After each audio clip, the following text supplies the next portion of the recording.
News, सच जरूरी है। दर्शकों नमस्कार, मैं हूं निशांत भाई। आप देख रहे हैं MNS न्यूज़ टीवी पर। आज दर्शकों आपको थोड़ा सा अचंबा लगेगा क्योंकि मैं हमेशा न्यूज़ अकेले करता हूं। आज हमारे न्यूज़ रूम में एक जो स्पेशल गेस्ट के तौर पर हमने उन्हें बुलाया है, उनका नाम है नीलकमल कृपाकर बोरकर, जो नागपुर के रहने वाले हैं। ये हो गया इनका परिचय, इनका नाम।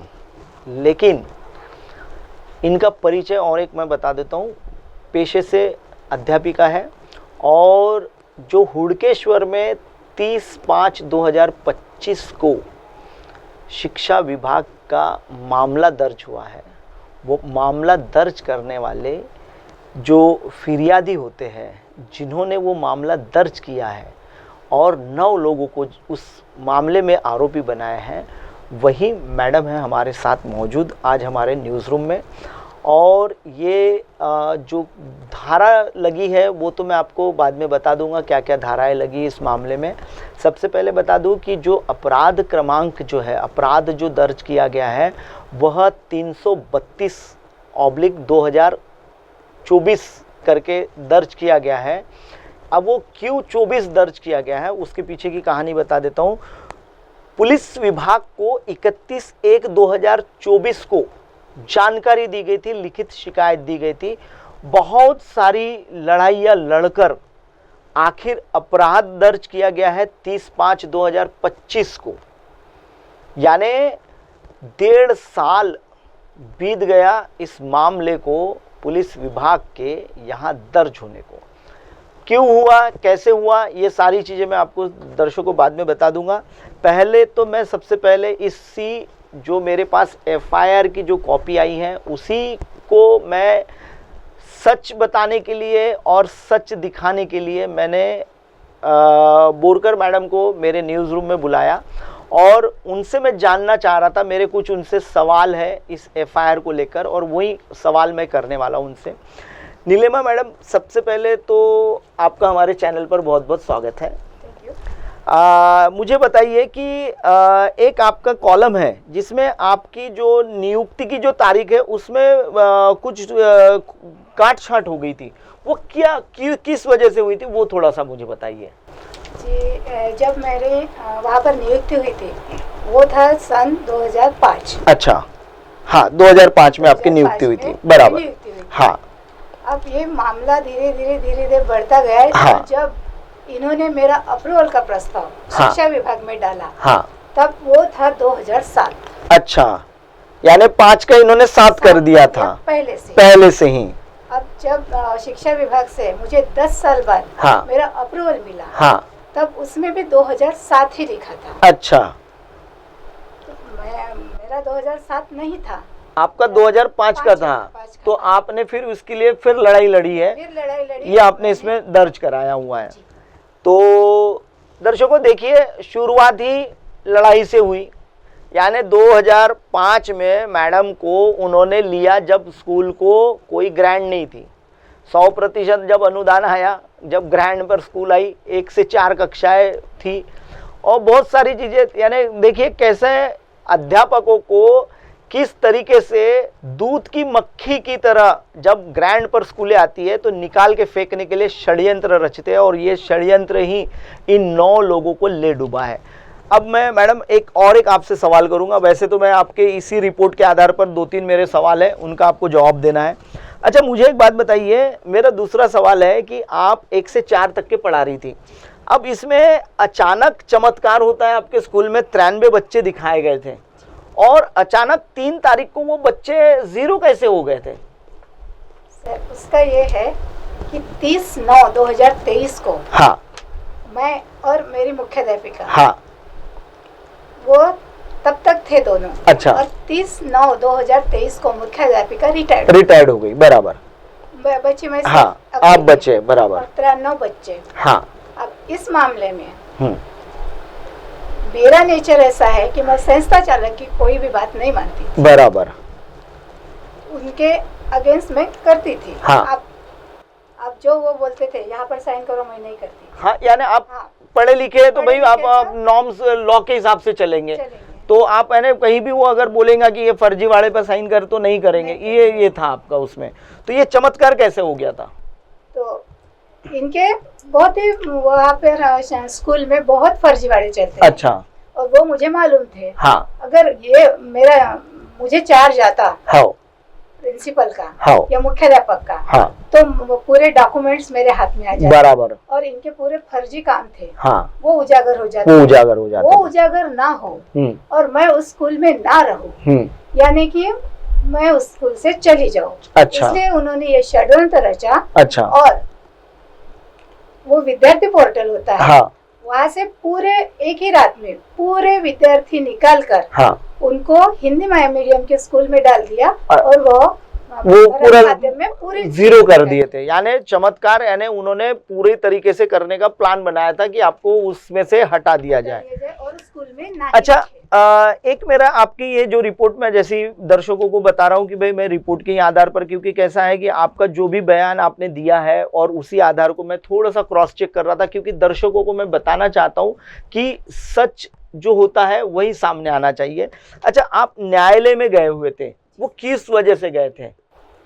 सर, उन्होंने जब मुझे बताया कि आप एक्सेस हो गई है, हाँ, आपके पास बच्चे नहीं है, हाँ, आप दूसरे स्कूल में जा सकते हैं, हाँ, तो दूसरे स्कूल में जाने के लिए मुझे मेरी सर्विस बुक रखना जरूरी है। बराबर बराबर। इसलिए मैंने उनको अपनी सर्विस बुक मांगी। अच्छा। तो सर्विस बुक आज देते हैं, कल देते हैं, परसों देते हैं, आप इतने बजे आओ, उतने बजे आओ। मैं जाती थी। अच्छा, आपको बुलाते रहते थे? हाँ। फिर आज नहीं, सर बाहर गए हैं, अब बाद में आइए। हाँ। ऐसा करते करते 2-4 दिन हो गए। फिर जब मेरे ये सर से ऊपर हो गया तो मैं सीधा कोर्ट में आप पहुंच गए। गए। तो कोर्ट से आपको एक ही दिन में न्याय मिल गया। चलिए, बहुत बढ़िया। यानी सारी यंत्रणाएं, क्या होता है सच के साथ सारी यंत्रणाएं जुड़ी होती है। एक मैंने इसमें और पढ़ा है कि आपका उन्होंने 6 महीने से पगार भी रोक दिया था, वो भी बगैर, यानी इससे यानी आपको मेंटली हरास करना चाह रहे थे। तो इसके लिए कुछ फिर आपने कुछ किया क्या अपने इसके लिए? अच्छा। मैंने पहले संस्था चालक, हाँ, फिर जो फर्जी मुख्याध्यापक बनाए गए थे, हाँ, उनसे भी रिक्वेस्ट की, हाँ, अगर कोई भी एक्सेस होता है, हाँ, तो भी उसका पेमेंट पुराने वाले स्कूल से निकलता है। अच्छा। आप सिर्फ डाल दीजिए। बराबर। तो वो क्या बोलते थे, हाँ, मुख्याध्यापक नहीं है, हाँ, आप अकेली है, हाँ, हमारे यहाँ कोई ऑथेंटिक नहीं है, हाँ, तो हम डाल नहीं सकते। अच्छा। फिर मैं ईओ के तरफ गई, ईओ को भी मैंने रिक्वेस्ट की, हाँ, हाँ, और अपने अर्ज दिए। अच्छा। तो उन्होंने भी संस्था चालक के नाम से ये दिए, हाँ, पत्र पहुंचाए कि इस मैडम का ये महीने का आप पेमेंट निकाल दीजिए। इसमें एक मैंने बात आपके आखिरी के बयान में एक देखी है कि उसमें आपने कहा था कि जो ये है शिक्षण अधिकारी है, उनको उनके ऊपर के जो अधिकारी है उन्होंने डायरेक्ट बोला था कि भाई इनके ऊपर ये जो घोटाला हुआ है इसका आप गुनाह दर्ज कीजिए। तो वो गुनाह दर्ज करने में शायद सिद्धेश्वर काड़ू से जो है वो शिक्षण अधिकारी नागपुर जिला परिषद के, वो असमर्थ रहे होंगे। तो इस पर अभी यानी ये जो है सिद्धेश्वर काड़ू से ये मेन भूमिका में नजर आ रहा है, बाकी यहाँ के ये सारे हैं वो कठपुतलियां नजर आते हैं। तो इस पर कुछ कहना चाहेंगे आप कि जब उनके तरफ गए तो उन्होंने आपको किस तरीके के जवाब दिए थे? जवाब दिए थे, मैडम क्या उनके झंझट में पड़ते हो, चले जाओ ना आप छोड़ के। अच्छा, ऐसा मुझे बोला था। यानी आपको डायरेक्ट कहा कि आप ये आपकी नौकरी छोड़ दीजिए, झंझट में नहीं पड़ी है, लेके चले जाइए और दूसरा स्कूल में देखिए। अच्छा, तो दर्शकों देखा आपने कि ये जो हुड़केश्वर का जो मामला दर्ज हुआ है, इस मामले पर हमने जो कंप्लेंटर है नीलकमल कृपाकर बोरकर, इन मैडम को हमने बुलाया था और उनसे हमने ये जो केस है, ये जो एफआईआर है, उसका एक एक सवाल मैंने किया था जहां मुझे डाउट लग रहा था। लेकिन ये जो सारा जो मामला है, ये मामले में जो संस्था के अध्यक्ष है, सचिव है, ये दोनों की मुख्य भूमिका बनी होती है, क्योंकि अध्यक्ष और सचिव और साथ में उनका जो मुख्याध्यापक होता है। अब इसमें तो इस मामले में ऐसा है कि जो हिंदी माध्यमिक का मुख्याध्यापक है वो मराठी माध्यम का मुख्याध्यापक का चार्ज लेकर है। अब जो स्कूल जो है हिंदी माध्यमिक वो बिना अनुदानित स्कूल है, और अनुदानित स्कूल पर उसे डेपुटेट कर दिया गया है। बहुत सारी चीजों के खुलासे होने वाले हैं। दर्शकों बने रहिएगा MNS न्यूज पर। ब्रेक के बाद बताऊंगा आपको ये पूरा मामला हुड़केश्वर में क्या हुआ है, उसके बाद शिक्षा विभाग किस तरीके से अपने आप की बगले झांक रहा है, और जो एजुकेशन ऑफिसर है उसको भी मैं आपको दिखाने वाला। बने रहिए MNS। दर्शकों स्वागत है ब्रेक के बाद। ब्रेक पर जाने से पहले मैंने आपको बताया था कि किस तरीके से नीलकमल जो बोरकर है, जो अध्यापिका है, उसे सर्वश्री जो उच्च माध्यमिक विद्यालय दिघोरी है, उसने किस तरीके से उनके यहाँ 0 संख्या बताकर, यानी प्राथमिक स्कूल में 1 से 4 के बच्चों में 0 संख्या बताकर, 93 बच्चे थे और उनमें 0 संख्या बताकर किस प्रकार से नीलकमल कृपाल बोरकर, यह जो शिक्षिका अध्यापिका थी, इसे किस तरीके से उन्होंने अपने स्कूल से निकाला।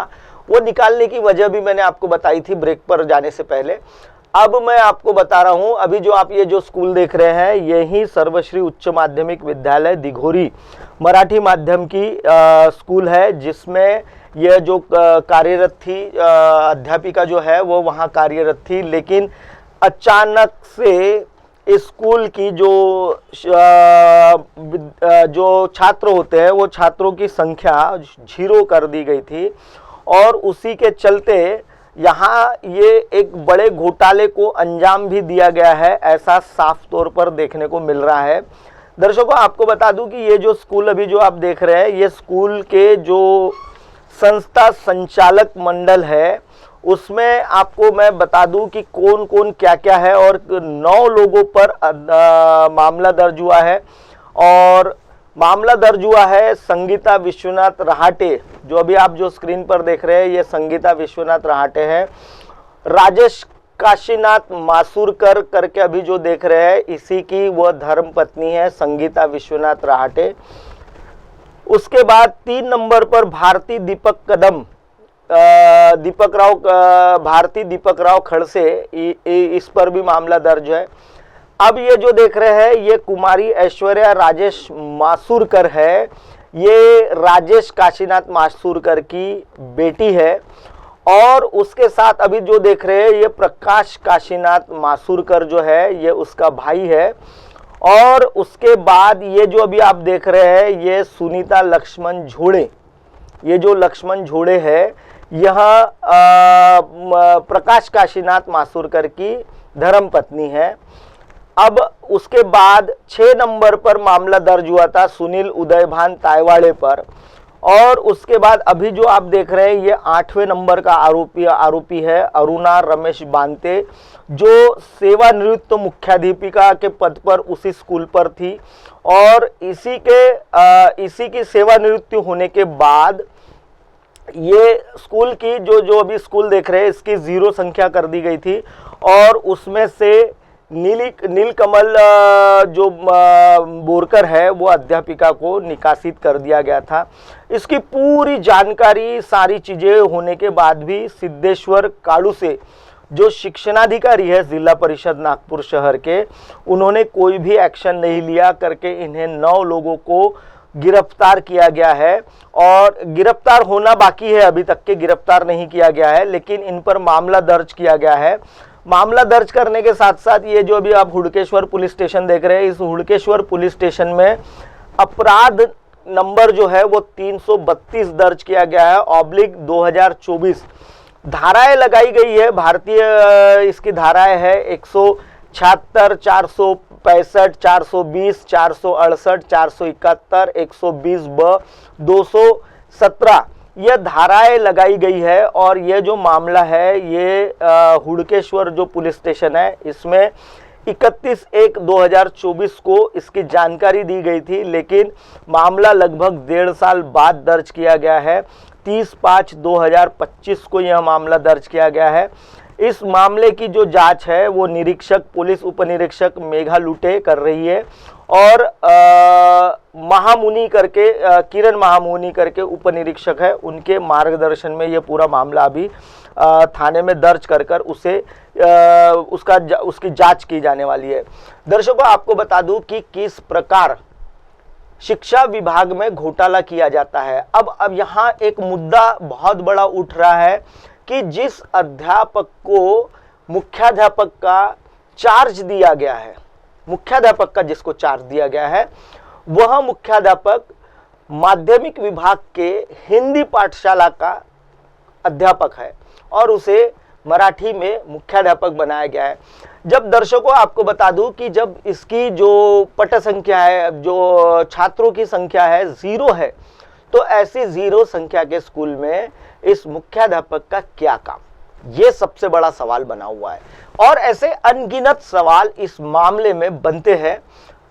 दर्शकों फिलहाल वक्त हो चला है एक ब्रेक का। ब्रेक से लौटने के बाद मैं आपको बताऊंगा कि किस प्रकार से शिक्षा घोटाले में वैशाली जामदार का क्या हुआ है, उसके बाद तमाम अपराधियों का जो इस मामले में जिन्हें आरोपी बनाया गया, अपराधी बनाया गया है, उन लोगों का क्या हुआ है वो बताऊंगा। बने रहिए MNS न्यूज पर। हाय, मैं हूं तापसी पन्नू और आप देख रहे हैं MNS न्यूज। आप देख रहे हैं MNS न्यूज, सच जरूरी